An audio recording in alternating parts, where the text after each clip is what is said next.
أعوذ بالله السميع العليم من الشيطان الرجيم بسم الله الرحمن الرحيم والصلاة والسلام على أشرف المرسلين سيدنا محمد وعلى آله وصحبه أجمعين. Salam alaikum wa rahmatullahi wa barakatuh. C'est avec un plaisir encore que je vous retrouve pour une émission du message de l'islam, pour que nous essayions, comme maintenant vous en êtes habitués, à comprendre notre religion, comprendre les principes, comprendre les objectifs et essayer pour notre vie quotidienne de pouvoir l'appliquer autant que faire se peut, de la meilleure façon qu'il se peut. Inch'Allah, Inch'Al-Rahman.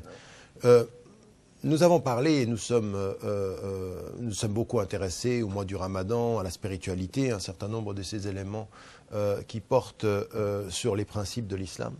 Et il en est une autre de ces dimensions sur laquelle il faut qu'on s'arrête. Elle est liée en fait à notre rapport aux choses, à l'avoir. En fait, si on s'arrête un peu sur les 5 piliers de l'islam, on s'aperçoit que les 5 piliers de l'islam sont liés à l'être, c'est-à-dire d'abord il y a l'attestation de foi, on entre dans l'islam en témoignant finalement de l'unicité de Dieu et de la mission du dernier des messagers, alayhi salam. Et puis à côté de ceci, eh bien, on a un certain nombre de piliers qui sont liés à notre façon de vivre et à notre façon de considérer les choses en tant que musulmans. Donc notre façon d'entrer dans notre pratique, et puis il y a cette compréhension que l'islam va nous donner un cadre. Et dans ce cadre, quand on s'arrête sur les piliers, on s'aperçoit que les piliers parlent du cœur, c'est-à-dire qu'il y a la prière, et la prière, elle va être liée avec l'être, elle sera la purification de l'être, et puis tout de suite après, la zakat, elle est liée à l'avoir. En d'autres termes, l'islam nous dit, votre chemin vers le divin, ça n'est pas simplement de considérer votre être, mais également de considérer votre avoir et de considérer comment votre être va vous faire gérer votre avoir. Et tout cela à la lumière de un des mots qui est important, c'est que nous avons établi khilafa fil ard, c'est-à-dire vous êtes des vice-gérants, vous êtes des gérants. Tout ceci ne vous appartient pas.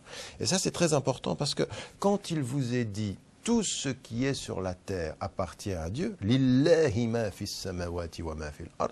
À Dieu appartient tout ce qui est sur la terre. Ça veut dire quoi? Ça veut dire, comprenez que si vous êtes avec Dieu, vous savez que ce que vous avez n'est pas votre avoir. Vous n'êtes que les gérants de ce qui est et qui appartient, qui est la propriété de Dieu. Donc ce que vous avez est juste ce que vous empruntez pour un temps. Et vous vous retournez vers vous-même, vous regardez votre corps et vous dites, le corps que j'ai ne m'appartient pas totalement, il est la propriété du divin, et ça veut dire qu'en conscience, je ne peux pas, comme c'est aujourd'hui parfois dans l'évolution très individualiste et très égoïste et très portée sur soi, je ne peux pas agir avec mon corps contre les prescriptions qu'il a pu me donner, en conscience quand je suis croyant. Alors évidemment, quand on ne croit pas en Dieu, quand on est athée, on dit c'est mon corps, j'en fais ce que je veux.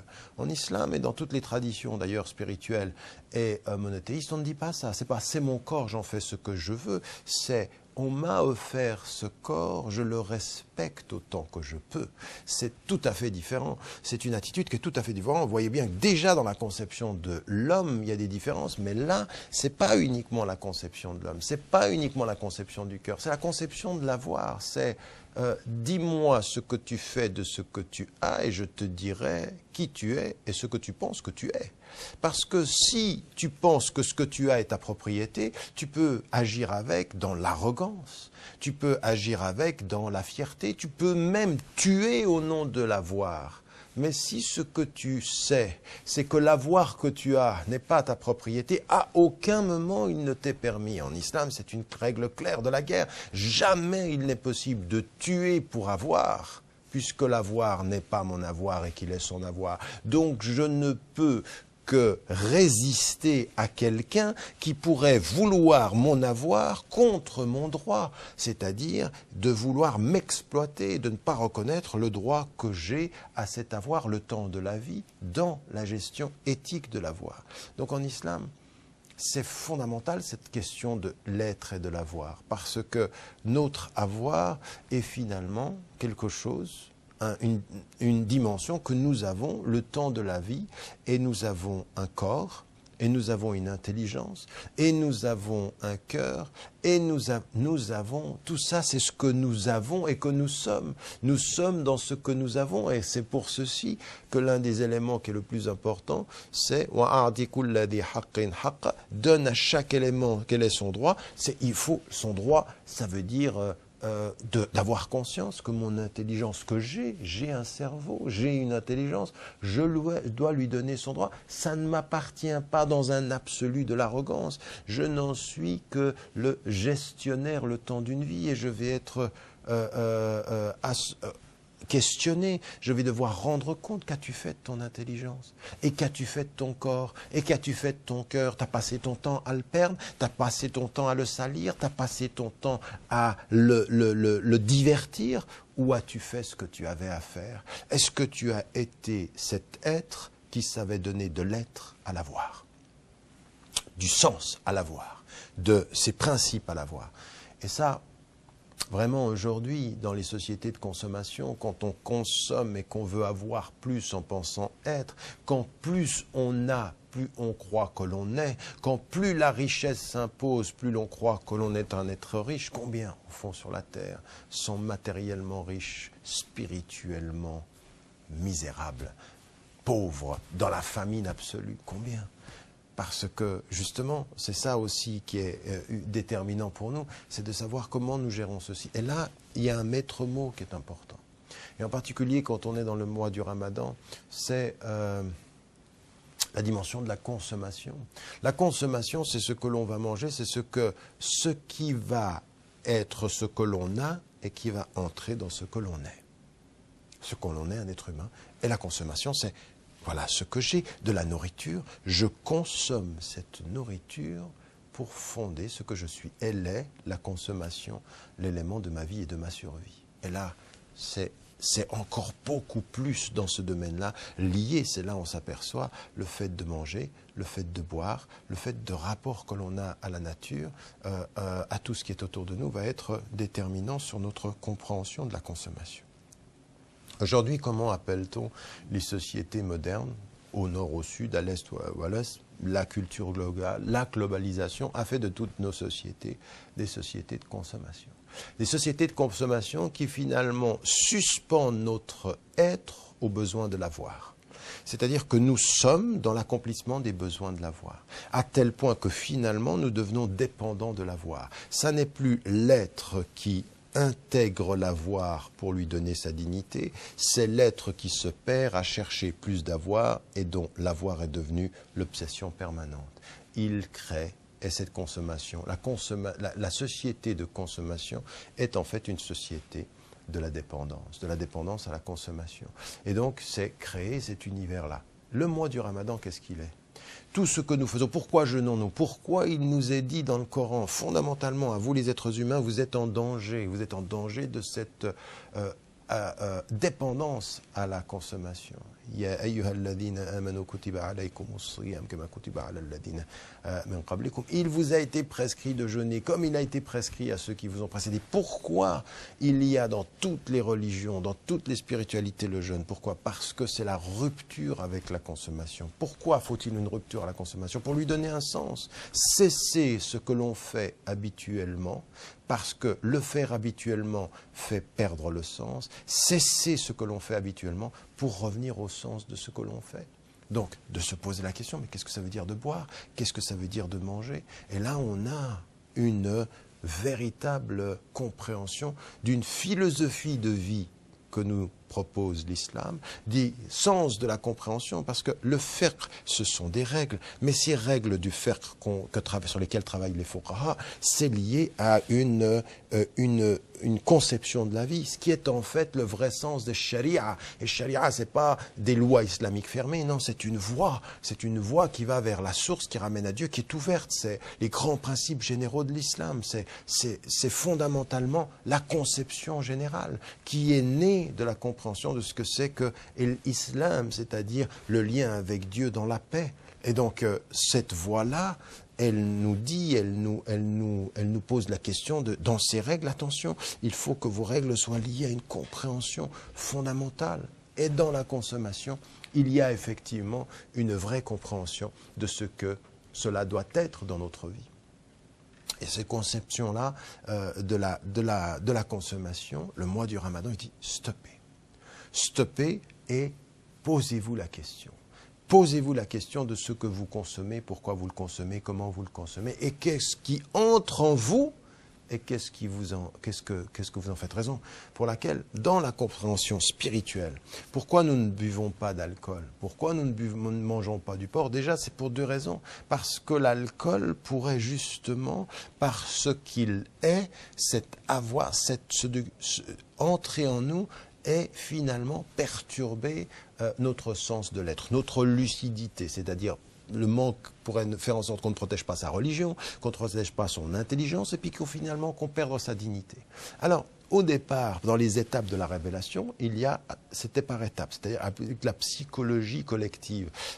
Le Coran n'est pas venu fermer les choses une fois pour toutes. D'abord, il y a plus de désavantages que des avantages, et puis ces désavantages sont plus importants que les désavantages. Donc, dans le produit lui-même, il y a un risque, et les désavantages de ce produit sont supérieurs aux avantages. Donc, évitez-le. Et quand on voit le monde aujourd'hui, on peut dire, un tout petit peu d'alcool, c'est rien, ça fait pas de mal, et puis on n'est pas sous pour autant. Mais on regarde le monde et qu'on est obligé de constater, ces produits qui, dans l'excès, font perdre la perte de lucidité, eh bien, l'homme n'arrive pas à les maîtriser, en l'occurrence dans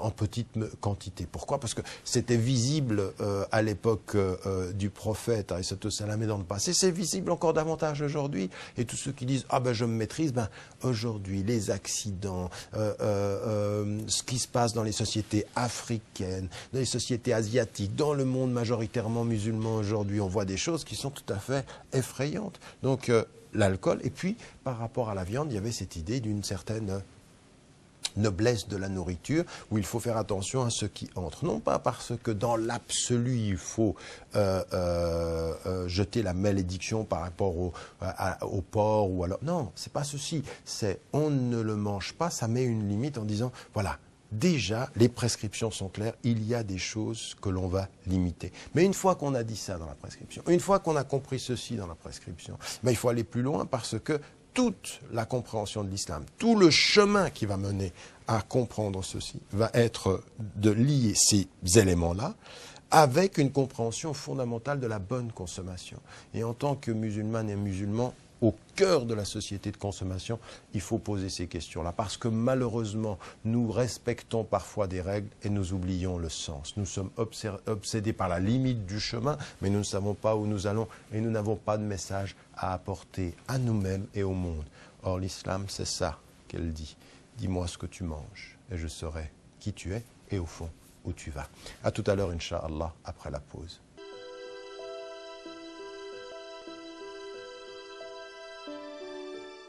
Salam alaikum wa rahmatullahi wa barakatuh. Nous nous retrouvons après cette pause et nous poursuivons notre réflexion autour de la consommation, dans ce que l'on a et dans ce que l'on est, de la façon dont on doit effectivement vivre avec ce que l'on est et penser à sa consommation. Alors, quand on lit le Coran et qu'on voit Allah subhanahu wa ta'ala qui dit et qui rappelle, il te demande qu'est-ce qu'il leur a permis. Dit, il vous est permis de manger at-tayyibat. At-tayyibat, c'est tout ce qui est bon, tout ce qui est bien. Et dans la dimension de l'islam au départ, notre rapport au monde, et ça nous l'avons répété ici, ça c'est un message très très fort de l'islam. Vous regardez le monde et ce qui vous est permis, ce qui vous est d'abord offert, c'est la permission générale. Alors à tel point que les savants vont dire, dans les domaines du droit, dans la compréhension de cette voie qui mène à la fidélité avec Dieu, sharia, eh bien il est dit que le principe premier, l'aslu fil ashya al-ibaha. Le premier principe, le principe premier des choses, c'est la permission. Donc quand le principe premier, c'est la permission, et là c'est ce que répète le Coran, eh bien il faut aller vers la permission générale, et partout où l'on voit, tout ce qui est bon nous est permis, à l'exception, et donc dans notre consommation c'est clair, de ce qui a été prescrit de façon claire comme un interdit. Alors j'ai parlé tout à l'heure avant la pause de l'alcool, de la viande de porc, et puis même dans la viande que l'on va manger, il y a une certaine façon de tuer l'animal ou de l'égorger, ou en fait le sacrifice, c'est pas le bon terme sacrifice, mais pour qu'on soit bien clair sur l'idée que la façon dont on va tuer un animal pour le consommer est liée à des règles qui sont basées sur le lien avec Dieu, qui sont basées sur le rapport à la nature. Donc, dans un premier élément, on a une ouverture. Donc, au-delà de ce qui nous est interdit, ou plutôt, disons, en deçà de tout ce qui nous est interdit, tout est possible. C'est-à-dire, on a deux interdits qui sont là. On a aussi le sang ou des choses que l'on va éviter dans la préparation, soit de la nourriture, soit de la viande, soit d'autres. Mais rien de ce point de vue-là, il faut respecter les prescriptions. On respecte les prescriptions et au-delà de ceci, ce qui nous est dit sur la nourriture, c'est que tout est possible, que tout nous est permis, et ce que dit le Coran. Première attitude qui va être importante et qui va être dite en l'occurrence à tous les êtres humains. Quand il est dit Ya bani Adam, khudhu zinatakum, c'est-à-dire prenez, ou bien عند كل مسجد, vers tous les mosquées, prenez vos parures. Wakulu, washrabu, wala tusrifu. Mangez, buvez, mais ne faites pas d'excès. Innahu la yuhibbul musrifin. Parce que Dieu n'aime pas ceux qui sont dans l'excès. Premier principe du rapport à la consommation. Il faudrait quand même qu'on le dise. Et là, c'est Ya bani Adam, c'est-à-dire vous les enfants d'Adam, c'est-à-dire toute l'humanité. Prenez vos parures, c'est-à-dire vous pouvez avoir un certain rapport au bien-être. Khoudhu zinatakum, c'est-à-dire khoudhu zinatakum, ça veut dire ici prendre sa parure, son bien-être, c'est-à dire ça renvoie à une idée du bien-être dans la vie. Regardez, c'est le lien entre la beauté, l'esthétique et la mosquée. C'est-à-dire, vous pouvez lier cet élément de l'esthétique, du bien-être, avec la mosquée. Et puis il dit, vous pouvez manger, vous pouvez boire, mais attention, pas d'excès. Donc, en toutes circonstances que nous comprenons, et c'est pour ça qu'on parle de l'islam comme étant la religion du juste milieu, c'est-à-dire que c'est vraiment, il faut trouver la voie du juste milieu, celle qu'il faut suivre avec conscience, celle qu'il faut suivre avec profondeur, celle qu'il faut suivre avec cohérence aussi, parce qu'il faut être cohérent avec tout ceci. Donc, dans la consommation, qu'est-ce qu'il nous dit? Tout nous est permis. Et dans le tout nous est permis, à l'exception de ce qui nous est interdit, comme l'alcool, comme la viande de porc ou autre, eh bien, il y a une autre attitude qu'il faut ajouter à cela. Dans tout ce qui nous est permis, pas d'excès. Toujours être, de ce point de vue-là, dans la nourriture. Comme par exemple le prophète sallam qui dit à un des compagnons que même dans la nourriture, il faut mesurer, il faut qu'on laisse un tiers en l'occurrence, que notre ventre ne soit pas complètement plein. Il faut de ce point de vue-là faire attention à ne pas en ajouter dans nos repas. Il faut mesurer le rapport à notre... Pourquoi le rapport à notre corps? Parce que le corps a des droits sur nous, et puis la nourriture, il ne faut pas être dans l'excès, puis il faut avoir la conscience du pauvre. Regardez, dans cette consommation, tout ce qui va être le rapport à l'être est important. Le rapport de modération quant à ce que l'on mange, c'est un rapport de maîtrise quant à ce que je suis. Plus je suis dans une maîtrise spirituelle, plus je suis dans un rapport de refus d'excès par rapport à ce que j'ai, par rapport à ce que je mange. Et dans toutes les choses, dans toutes les situations, ne soyez pas dans l'excès. Innahu la yuhibbul musrifin. Il n'aime pas ceux qui sont dans l'excès. Dans toutes les choses, dans l'excès de la pratique en pensant qu'ils pourront aller plus loin que ce qu'ils peuvent, dans l'excès de la nourriture, dans l'excès. L'excès est l'opposé de l'équilibre, de l'harmonie, de la paix finalement, de la paix de l'être, tel qu'il est demandé. Alors, dans notre consommation, si on va plus loin, et on regarde par exemple ce qui doit être notre situation. Alors, On a un mot qu'on utilise partout et qu'on dit le halal, c'est-à-dire la viande ou la nourriture. Ta'am, c'est-à-dire plus généralement que l'ahma, c'est-à-dire plus généralement que la viande, il y a l'idée de est halal ce qui répond aux prescriptions islamiques. Alors, encore une fois, on a des règles et on le sait. Quand on a par exemple le fait de d'égorger le mouton ou n'importe quel élément de sacrifice au moment du sacrifice rituel de l'animal, Bismillah, Allahu Akbar, je commence par Dieu et Dieu est le plus grand, au point qu'on s'inscrit dans le fait de donner la mort en le faisant qu'au nom de Dieu, que par Dieu pour qu'on puisse manger. C'est par lui qu'on le fait, c'est pour lui qu'on le fait, et c'est avec sa permission et seulement sa permission. Donc ça veut dire qu'on montre à l'animal le respect quant à son être en lui prenant sa vie uniquement dans le sens où l'on peut la manger par la permission de Dieu. Mais ça veut dire quoi? Ça veut dire que si en donnant la mort, on s'inscrit dans le rapport vertical avec Dieu, si en donnant la mort et on dit ça c'est halal parce qu'on a fait, ça c'est la viande telle qu'elle est sacrifiée, eh bien on refuse la viande où un autre nom que Dieu a été sacrifié, ou rien n'a été dit, ou on l'a fait simplement dans l'arrogance de tuer l'animal, non. Pour ça qu'il est dit que la viande des gens du livre, Ahl al-Kitab, les juifs et les chrétiens, est permise pour les musulmans parce qu'au fond, ce qui est mis en évidence ici, c'est le fait qu'il y a un lien au divin.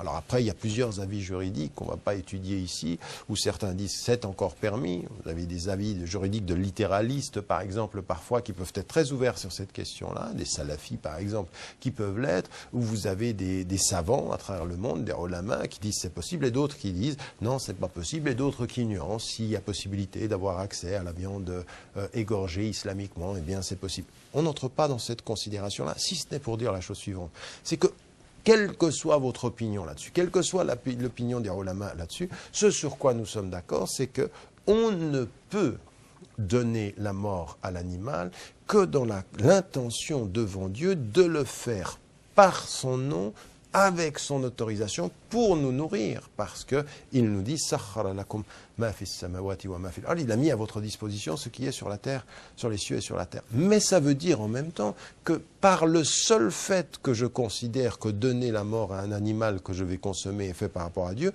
je dois dans sa vie considérer son respect. On sait le hadith du prophète alayhi salam qui nous parle d'une femme qui a maltraité un chat et qui pour ceci ira en enfer, d'un homme et d'une autre femme en l'occurrence qui ont bien traité un chien. Et en l'occurrence c'est important aussi pour les musulmans d'entendre que le chien était bien traité et que ça ouvre les portes du paradis. Ça veut dire quoi? Ça veut dire en fait que dans la consommation, il faut aussi penser à l'amont, c'est-à-dire à ce que qu'est-ce qui a été fait avant? Le halal, c'est pas simplement comment l'on tue, c'est aussi de considérer comment le cheminement, comment ce qui est et que l'on a été traité avant qu'ils deviennent nôtres. Ce que l'on a des troupeaux, des animaux, comment est-ce qu'ils ont été traités? Est-ce que c'est islamique? Quand le prophète salam insiste, quand il dit ahsinu dabiha, c'est-à-dire il faut faire que le sacrifice soit fait de la meilleure des façons, pas faire souffrir à l'animal, protéger il y a une dignité dans l'animal aussi, il y a une vie dans l'animal, c'est un élément de la création. Comment peut-on consommer sur la règle ce qui est halal et oublier le sens profond de ce qui est dans la création de Dieu et qu'on ne respecterait pas l'animal dans sa vie, la nature dans son être, les éléments de la nature? Aujourd'hui, les musulmans, les femmes et les hommes du monde, nous en sommes arrivés à des règles que l'on respecte et non plus des animaux qui sont vivants, dont on ne peut pas faire un élevage qui soit sans respect, dont on ne peut pas les mettre dans des cages où ils sont compressés, maltraités.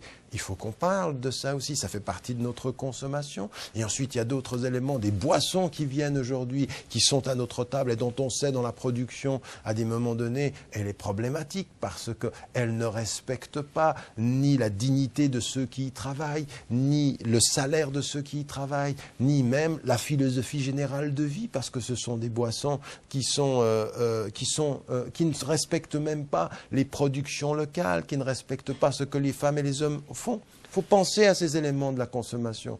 Parce qu'effectivement, il faut que nous allions plus loin que simplement regarder, bon, est-ce que c'est pas de l'alcool? C'est pas de l'alcool, donc tout est consommable. Non, il faut observer la source de la consommation. Il faut observer l'éthique de la consommation, c'est-à-dire comment, et c'est à ce moment-là qu'on peut dire avec tout son cœur, Bismillahirrahmanirrahim, au nom de Dieu, le miséricordieux, le tout miséricordieux. Donc il faut se poser des questions, il faut faire des sélections dans sa consommation. Donc comment on traite les animaux, comment on traite la nature, comment on traite les gens qui y travaillent. Ce sont des choses qui sont pas propres, même par rapport à notre tenue vestimentaire, ce que l'on consomme. Il y en a certains qui ont des marques jusqu'en Afrique, ceux qui m'entendent aujourd'hui en Afrique, ceux qui m'entendent en Asie, ceux qui m'entendent en Occident aujourd'hui, les belles marques que l'on peut porter, mettre de l'argent, et ensuite on enlève le rideau de la production de ces consommations. Qu'est-ce que l'on voit? Pauvreté, exploitation, même parfois punition physique à ceux qui produisent des vêtements que l'on met, nous, dans une consommation inconsciente. L'islam ne demande pas ça. L'islam nous demande de poser la question de l'éthique, de la source de ce que l'on consomme, de ce que l'on consomme et pourquoi on le consomme devant le Très-Haut.